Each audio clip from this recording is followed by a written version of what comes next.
नमस्कार दोस्तों, आप सभी को दशहरा की हार्दिक शुभकामनाएं। दशहरा के शुभ अवसर पे आपके लिए एक ऐसी खास वीडियो लेकर आए हैं जो रामायण से रिलेट करती है। ये बात आपको बताती है कि सोना तो जलता नहीं, लेकिन सोने की लंका रामायण में रावण की कैसे जली थी, उसके पीछे की एक खोज करेंगे, जो कि रिसर्च आपके द्वारा हम आपको बताएंगे कि किस प्रकार से क्या कुछ हुआ था उस समय पे जहाँ पर ये बात कही गई थी, दिखाई गई थी रामायण के अंदर कि सोने की लंका धू धू करके कैसे जली थी।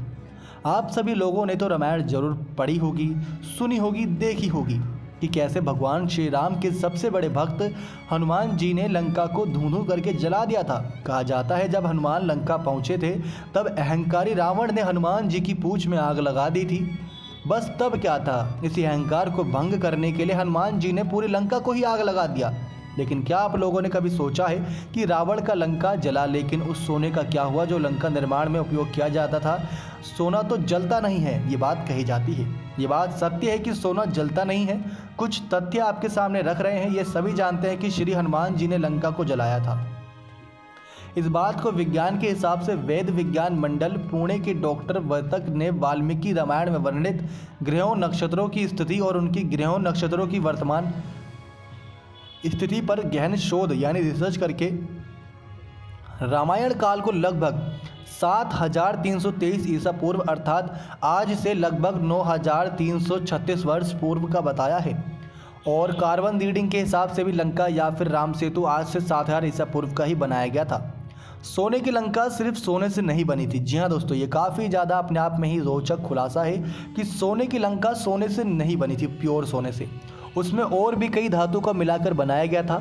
आपको ये भी समझना चाहिए कि जब लंका को जलाया गया था तो सोने के साथ और भी कई चीज़ें जली थी, लोहे के सामान, कपड़े और बहुत सी धातु भी जिसमें साथ जल गई थी। ये सब जानते हैं कि सोना तब तक काम आता है जब तक वो शुद्ध हो, उसके बाद उसका महत्व ज़्यादा नहीं रहता। जैसा कि पहले भी बताया गया है कि ये घटना को हुए बहुत समय हो चुका है, पता नहीं कितने हमले उस जगह पर हुए, गुलामी में सब नष्ट हो चुका, कितने शासनकाल के दौरान कितने राजा बदले गए। उसके बाद हमने देखा उस बात होने का सबूत होना भी बहुत मुश्किल है, आपको मिलेगा, पर हमें उन लोगों का धन्यवाद देना चाहिए जिन्होंने इतना कुछ हो जाने के बाद भी इतनी रिसर्च को जारी रखा। अब दोस्तों आपके सामने कुछ ऐसी अनसुनी बातें बताने वाले हैं जो रावण से जुड़ी हुई है, क्योंकि दशहरा के शुभ अवसर पर रावण के पुतले का दहन किया जाता है। लेकिन आइए एक नज़र डालते हैं। रावण से जुड़े मिथ हमारे समाज में प्रचलित हैं, लेकिन उनके पीछे की सच्चाई बहुत कम लोग जानते हैं। रावण से जुड़े कुछ मिथ हमारे समाज में प्रचलित है, लेकिन उनके पीछे सच्चाई बहुत कम लोग जानते हैं। आज हम आपको रावण से जुड़े कुछ ऐसे ही मिथ और उनसे जुड़ी सच्चाई के बारे में बताने जा रहे हैं। जैसा कि बारे में बात करें कि बहन के अपमान का बदला लेने के लिए सीता का क्या हरण किया गया था। जी हाँ दोस्तों, ये बात सच है। रावण ने अपनी बहन के अपमान का बदला लेने के लिए ही सीता मैया का अपहरण किया था। अपहरण ही नहीं बल्कि उनके लिए इसलिए किया क्योंकि वह इस कामंद था, यानी कि उनकी खूबसूरता पे वो फिदा हो चुके थे।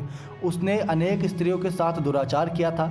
जब शूर्पणखा ने रावण के सामने सीता की सुंदरता का वर्णन किया तो उसके मन में सीता को प्राप्त करने की लालसा जाग उठी, इसलिए रावण ने सीता मैया का हरण किया था।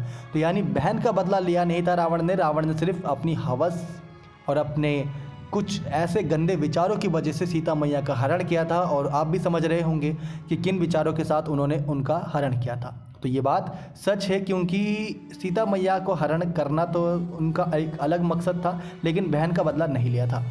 रावण बहुत संयमी था, उसने कभी सीता को हाथ नहीं लगाया। जी हाँ दोस्तों, ये भी सच है। रावण ने सीता मैया को बलपूर्वक इसलिए हाथ नहीं लगाया क्योंकि उसे कुबेर के पुत्र नल कुबेर ने श्राप दिया था कि यदि रावण ने किसी स्त्री को उसकी इच्छा के विरुद्ध छुआ या अपने महल में रखा तो उसके सिर के 100 टुकड़े हो जाएंगे।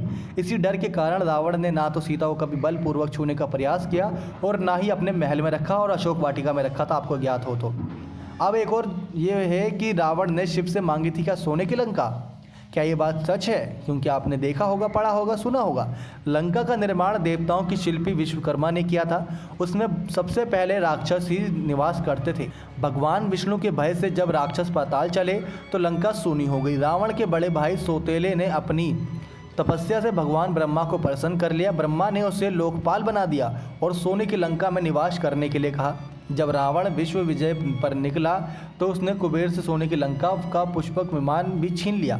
रावण ने वहां राक्षसों का राज्य स्थापित किया था। तो शिव जी ने नहीं दी थी उनकी सोने की लंका, बल्कि उन्होंने विश्व विजय के दौरान कुबेर से सोने की लंका छीन ली थी और उनका पुष्पक विमान भी। अब रावण क्या अजय योद्धा था, कभी ना मरने वाला योद्धा? तो सभी ये बात मानते हैं कि रावण अजय योद्धा था, वह अपने जीवन में कभी किसी से नहीं हारा, जबकि ये बात पूरी तरीके से गलत है। रावण राम के अलावा भी 4 लोगों के द्वारा हार चुका था। पाताल लोक के राजा बलि से हारा था, जो कि सुग्रीव के भाई थे। महिष्मति के राजा कार्तवीर्य अर्जुन से हारा था। वानराज बाली और भगवान शिव से भी हारे थे। रावण जिनसे भी हारता उनसे संधि कर लेता था। उनके बीच कुछ ऐसी बातें होती थी जिनका आगे जिक्र नहीं किया जाता था। अब 5वें के बारे में बात करें तो रावण ने राम के लिए रामेश्वर में शिवलिंग की प्राण प्रतिष्ठा की थी। क्या रामेश्वर की शिवलिंग काफ़ी मशहूर है, वहाँ पर आप कभी गए होंगे। लेकिन रामेश्वर को लेके भी ये भ्रांति है कि राम के बुलावे पर रावण आया और उसने समुद्र तट पर रामेश्वर मंदिर की प्राण प्रतिष्ठा करवाई। लेकिन वाल्मीकि रामायण में लिखा है कि समुद्र पर सेतु बनाने से पहले श्री राम जी ने उन्हें उस शिवलिंग जी की स्थापना की थी। इस भ्रांति से जुड़ा एक तथ्य ये भी है कि रावण के वध के बाद अयोध्या लौटते समय ऋषियों के कहने पर राम ने वहाँ शिवलिंग की स्थापना करके ब्रह्म हत्या के पाप से मुक्ति पाई थी। तो कुछ ऐसा था रावण से जुड़े जो अभी तक बातें हैं, रोचक बातें, वो आपके सामने हमने जिक्र किया। अब बात करते हैं कुछ और अनसुने किस्सों के बारे में जो रावण से ही जुड़ी है। दोस्तों आपको बता दें कि क्या रावण को भीख में मिली थी लंका? ये बात कही जाती है कई लोगों के द्वारा। क्योंकि रामायण का जिक्र हो और उसमें रावण और उसकी लंका की चर्चा ना हो तो सब कुछ अधूरा है। रावण कहा जाता है कि रावण की पूरी ज़िंदगी सोने की लंका की बनी थी। पूरी सोने की लंका होने की वजह से उसका राजशाही सिंहासन था। रावण ने अपनी लंका की खूबसूरती में 4 चांद लगाने के लिए सीता जी को हर लिया था। वैसे तो जब जानते थे कि रावण ने सोने की लंका बनाई थी और हनुमान जी ने लंका को जलाया था, लेकिन क्या आपको पता है कि सोने की इस लंका को हनुमान जी ने नहीं बल्कि माँ पार्वती जी ने जलाया था? जी हाँ दोस्तों, ये है सबसे रोचक पॉइंट।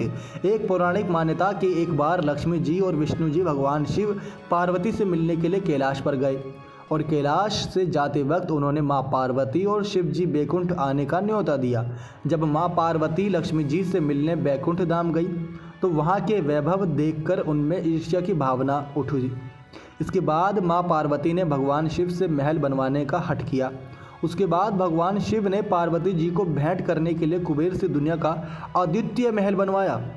जब रावण की नज़र महल पर पड़ी तो उसने उस महल को हासिल करना चाहा। सोने का महल लेने की इच्छा को लेकर रावण ब्राह्मण का रूप धारण करके अपने इष्ट देव भगवान शिव शंकर के पास गया और भिक्षा में उसने सोने के महल की मांग की। भगवान शिव को भी पता था कि रावण उनका बड़ा भक्त है। द्वार आया अतिथि को खाली हाथ लौटाना धर्म शास्त्रों में गलत बताया गया है। इससे अतिथि का अपमान होता है। जब भगवान शिव ने रावण को सोने की लंका दान में दे दिया, जब ये बात माँ पार्वती जी को अच्छी नहीं लगी, वो खिन्न हो गई। भगवान शिव ने माँ पार्वती को मनाने की कोशिश की, लेकिन माँ पार्वती ने इसे अपना अपमान मानकर प्रण लिया कि अगर ये सोने की महल उनकी नहीं हो सकती तो किसी और की भी नहीं हो सकती। त्रेता युग में जब शिव जी ने हनुमान जी के रूप में रुद्रावतार लिया, यानी कि रुद्रा का अवतार लिया, तो रामायण में जब सभी पात्रों का चयन हो गया और तब भगवान शिव ने माँ पार्वती को कहा कि अपनी इच्छा पूरी करने के लिए हनुमान जी की पूंछ बन जाइए आप, जिससे वो स्वयं लंका का दहन कर सकती हैं। अंत में यही हुआ कि हनुमान जी ने सोने की लंका को अपनी पूंछ से जलाया। पूंछ के रूप में माँ पार्वती जी स्थापित थीं। इस तरह माँ पार्वती ने भगवान शिव की बनाई लंका को खुद ही भस्म कर दिया था, लेकिन उसके बाद भी सोने की लंका का एक बार फिर से नया स्वरूप खड़ा किया गया था। ऐसा आपने रामायण में देखा होगा। तो दशहरा के शुभ अवसर पर रावण से जुड़ी यही रोचक बातें आपको बतानी जरूरी समझी, तो हमने आपको बता दी। लेकिन अगर आप रामायण या फिर महापुराणों से कुछ जुड़ी और रोचक तथ्य जानना चाहते हैं तो कमेंट्स करके अपनी राय दीजिए, क्योंकि हम नए पहलुओं पर एक नई सोच, नए विचारों के साथ शुरुआत करना चाहते हैं और उन सब में आपका साथ काफ़ी आवश्यक है। इसी साथ के सहारे हमारा साथ रहेगा आपके साथ, तो आपके साथ कुछ ऐसी रोचक बातें रोज़ शेयर करेंगे जो आपको अंदर से हिला कर रख देगी और आपको सोचने पे मजबूर कर देगी। नेक्स्ट 9 लाइव से दीपक की रिपोर्ट। दशहरा की ढेरों शुभकामनाएं।